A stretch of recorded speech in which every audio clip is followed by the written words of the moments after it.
usiogope. That say not fear. Amen. Naomba watu wasikae nje kwa sababu ujumbe huu ni muhimu sana. I ask that people do not say your silence is an important message.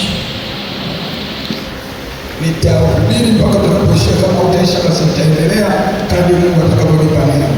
Preach according to the grace of the Holy Spirit. Bwana Yesu asifiwe. Praise the Lord.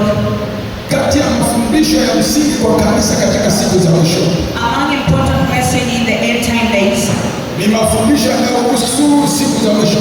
it is the teaching that talks about the final days. Na hata sisi wachungaji tunapoenda Bible College, Even we pastors, when we go to Bible college, kuna somo linaitwa eschatology.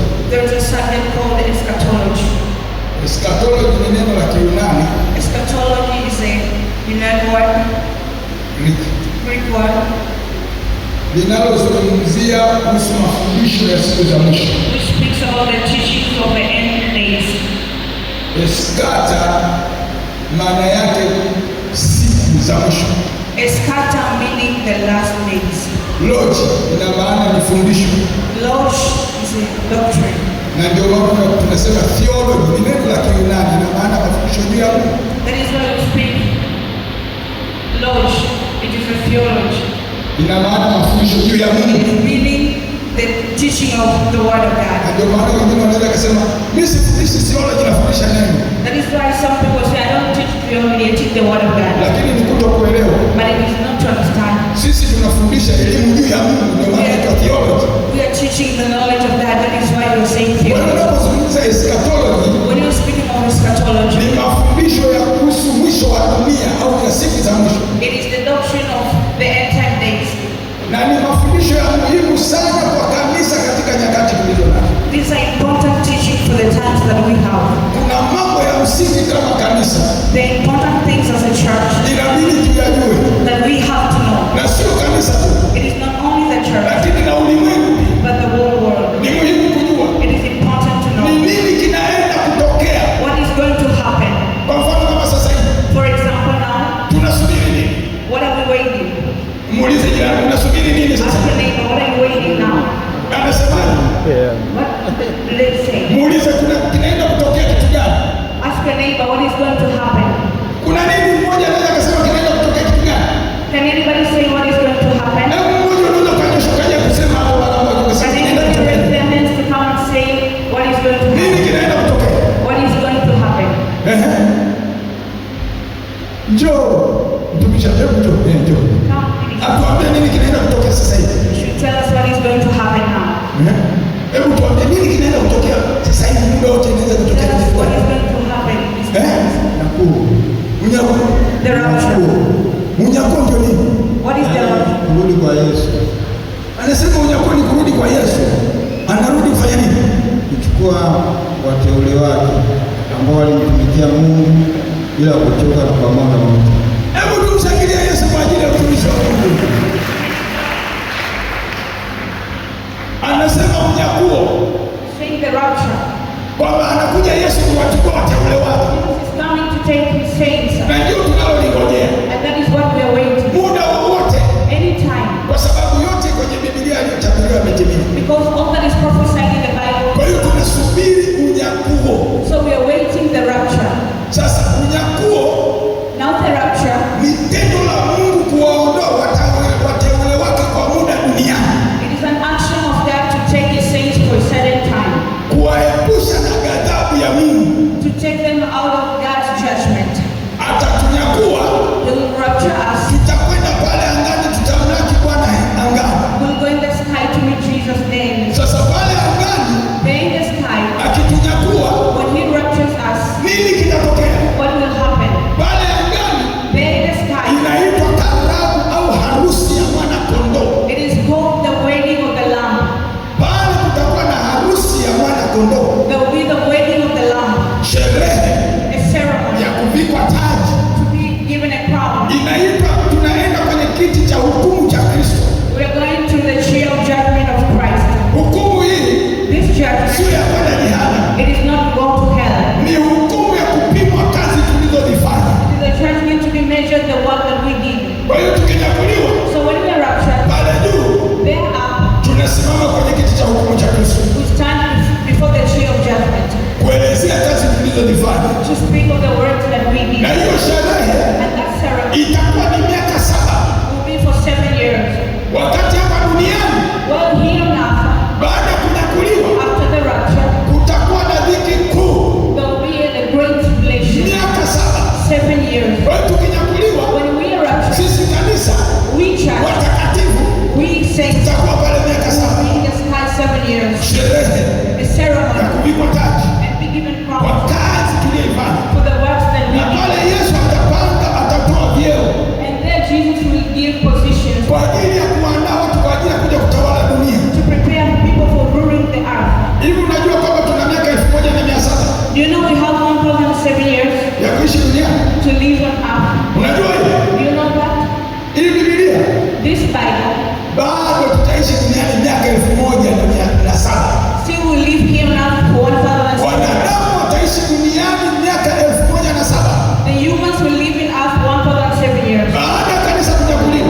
After the rapture of the church, Wanadamu watakoga, the humans who will remain, kutakuwa na dhiki kubwa miaka 7. there will be a great tribulation for 7 years. Sasa baada ya dhiki kuu Now after the great tribulation kuisha, over, to Yesu na sisi watakatifu na malaika tutarudi, ataonekana duniani kote. Jesus and we saints and the angels will come to the earth and we see wherever they are. Anakuja kuweka utawala wake wa amani He'll come to put his dominion of peace aliyokuwa ameukusudia that he intended kwenye bustani ya Edeni, there in the garden na of Eden. anarudisha ile asili ya bustani ya Edeni And he restores the nature of Eden. miaka 1000 hapa duniani. 1,000 years here. Kwa hiyo bado tuko, Still we are here. sijui unanielewa? Do you Ndio understand? maana leo nafundisha, nazungumza taratibu, sihubiri kuinjilisti. That is why I'm teaching slowly. Sasa tukisharudi Now when we come back, miaka 1000 1,000 years, baada ya kuisha miaka 1000, after 1,000 years, kwa sababu wakati huo atakaporudi, at that time when he comes back, kwa sababu shetani na mpinga Kristo na nabii wa uongo watakuwa wanatawala hiyo miaka 7 ya Edeni. because he's Satan, the false prophet and the Antichrist will be ruling for those 1,000 years. Mpinga Kristo na nabii wa uongo watauawa wakati Yesu atakapokuja. The false prophets and the Antichrist will die when Jesus comes. Hawa ni wanadamu They are humans. watakuwa wamepuliziwa pumzi na shetani They will be breathed by the Satan ili kutawala dunia. to reign the earth. Sasa shetani atakamatwa. Now the Satan will be called. Yesu akija anamkamata shetani kumfunga miaka 1000, When Jesus comes, he will come to catch the devil for 1,000 years. kwa sababu hawezi kumwacha shetani alafu naye akatawala. Because he cannot leave the devil and rule at the same time. Sasa baada ya miaka 1000 kuisha, Now after those 1,000 years getting over, atafunguliwa kwa muda mfupi. we will open the Satan for a short time. Ndio sasa hapo Now there hukumu ya mwisho ya wanadamu wote. will be the final judgment of all humans. Baada ya hukumu, After the judgment, dunia itakusanywa kama karatasi, the whole earth will be folded like a paper. itakunjwa kama karatasi Will be folded like a na paper kutupwa moto, and be thrown in na hell. wale wote waliomfuata shetani And all that followed the elfu akamtupa katika kuzimu, akamfunga, akatia muhuri juu yake, asipate kuwadanganya mataifa tena, hata ile miaka 1000 itimie. Na baada ya hayo yapasa afunguliwe muda mchache. Revelation 21:3, I'll read. And I saw an angel come down from heaven, having the key of the bottomless pit and a great chain in his hand. And he laid hold onto the dragon, the old serpent, which is the devil and the Satan, and bound him 1,000 years, and cast him into the bottomless pit, and shut him up, and set a seal upon him, that he should deceive the nations no more, till the 1,000 years should be fulfilled. And after that, he must be loosed a little season. Yesu anaporudi When Jesus comes back, anakuja kurudisha asili na mpango wake wa mwanadamu kutawala dunia. he comes to restore the nature and the purpose of a human to rule the earth. Baada ya ile dhiki kuu, After that great tribulation, Yesu ataonekana wazi kwa dunia. Jesus will be seen open to the earth. Na ukumbuke kwamba And remember that baada ya kunyakuliwa tutakuwa na sherehe ya kuvikwa taji pale angani, after being raptured, we'll have a ceremony of being crowned there at the na sky. Yesu atagawa madaraka kulingana na kazi tulizozifanya hapa duniani. And Jesus will distribute authority according to the works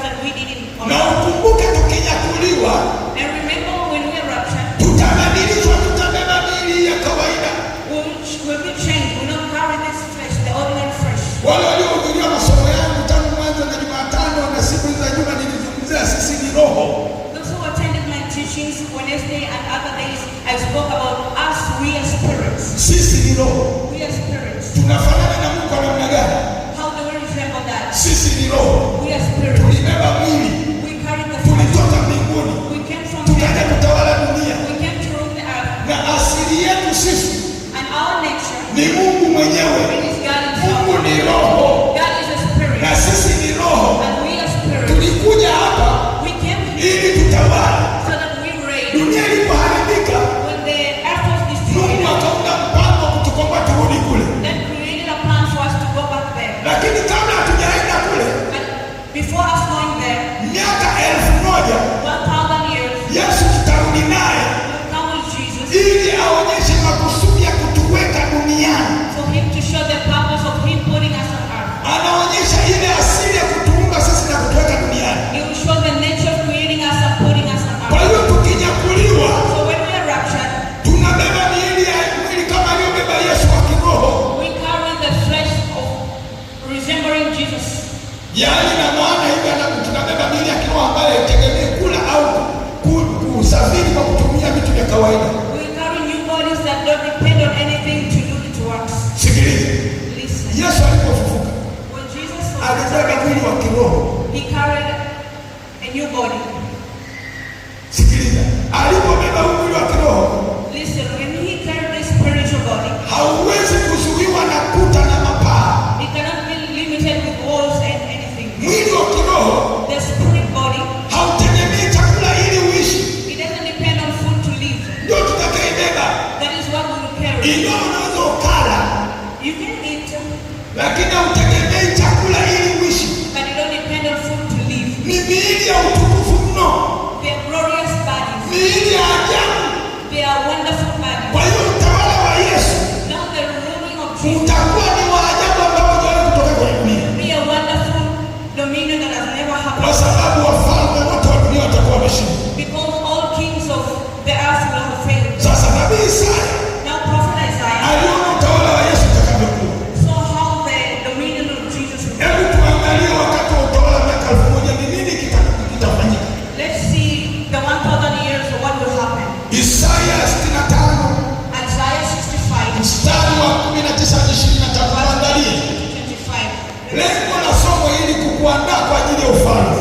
The purpose of this teaching is to prepare you for the kingdom.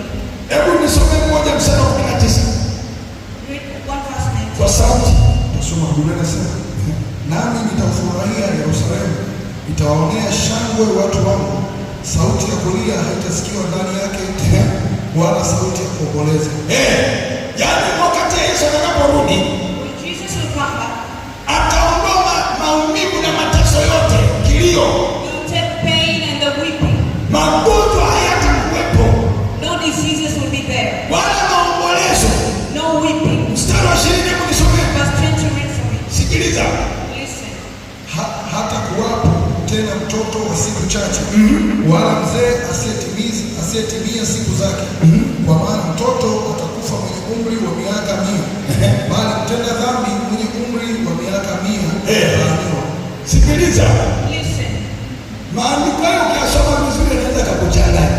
When you don't read carefully, these verses may confuse you. Unasema mtoto atakuwa na umri wa miaka 100. You may say a child will have 1,000 years. Ina maana tutakaporudi Meaning when we come back, tutawakuta wa Israeli we'll find the na Israelites watu wengine ambao wamejificha kwenye mapango ambao hawakubali chapa ya mpinga Kristo, and other people who are hiding in the caves that deny the mark of the Antichrist. wakiwa na miili, They'll have these bodies kwa sababu because kuna kundi nusu ya kanisa waliookoka wazembe watabakia.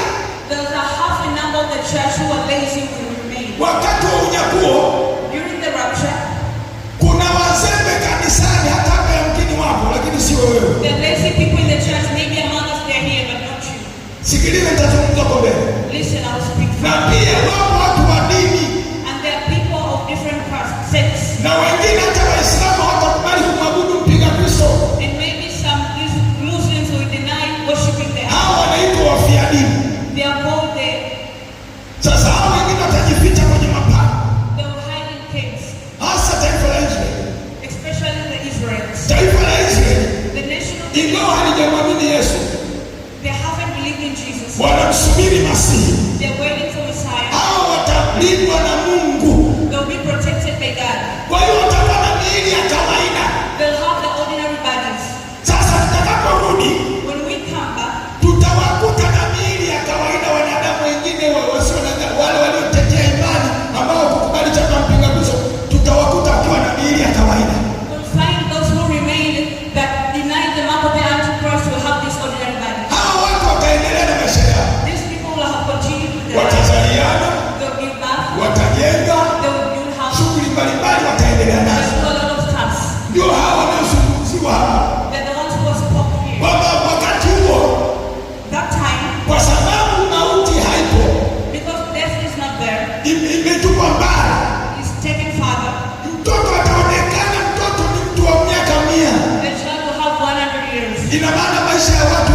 Ndio hawa Isaya anawazungumzia 21 hadi 23.